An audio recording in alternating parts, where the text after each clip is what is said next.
అసలు రాహుల్ బాబు వస్తాడా? ఎలా వస్తాడంటావు? టైం అవుతుంది. నిరూపించగలడంటావా? ఏమోనే.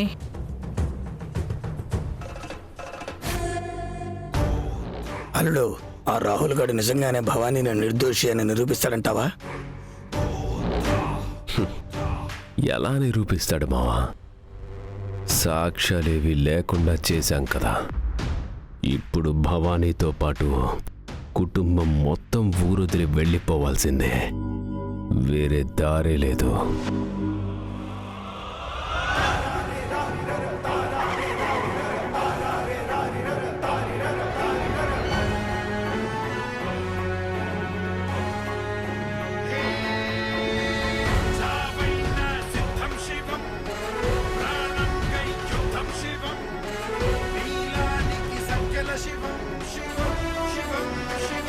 అల్లుడు, ఈడిక్కడికి వచ్చాడేంటి? అమ్మా భవానీ, భవానీ, అమ్మా భవానీ, నన్ను క్షమించమ్మా, క్షమించు.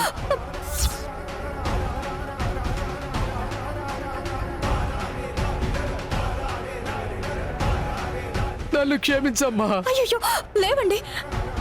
లేదమ్మా, అబద్ధం చెప్పి నీ జీవితం నాశనం చేశాను. నీ కాళ్ళు పట్టుకొని క్షమించమని అడిగితే తప్ప నా పాపానికి ప్రాయశ్చిత్తం ఉండదు.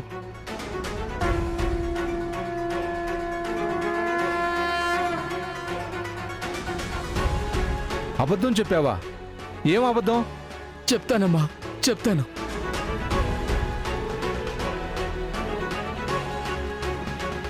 అందరూ జాగ్రత్తగా వినండి. నాకు భవానీ నగ ఇచ్చిందనేది అబద్ధం.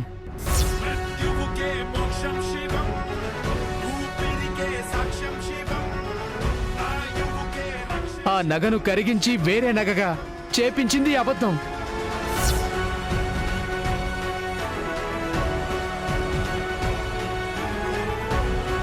నేనే డబ్బు కోసం ఆశపడి అలా చెప్పాను.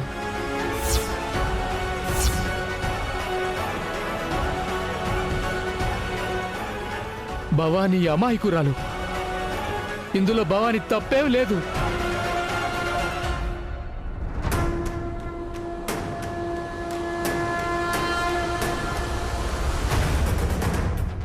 చూశారుగా, భవానీ ఏ తప్పు చేయలేదని ఇతనే చెప్పాడు. చెయ్యని తప్పుకి భవానీ మీద ఎన్నో నిందలు వేశారు. సూటిపోటి మాటలని ఎన్నో శిక్షలు వేశారు.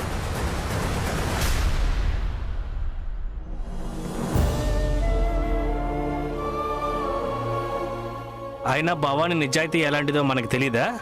చిన్నప్పటి నుంచి మన కుటుంబంలో పిల్లలా ఉండేది. అలాంటి భవానీని దొంగ దొంగ అని ఊరే కోడే కోసింది.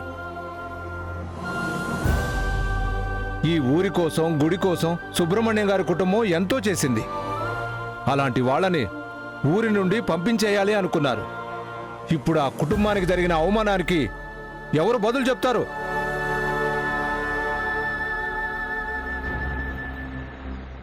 సరే, భవానీకి అన్యాయం జరిగిందని ఒప్పుకుంటున్నాం. భవానీ నిర్దోషి. కానీ అమ్మవారి నగ దొంగతనం చేసింది ఎవరు?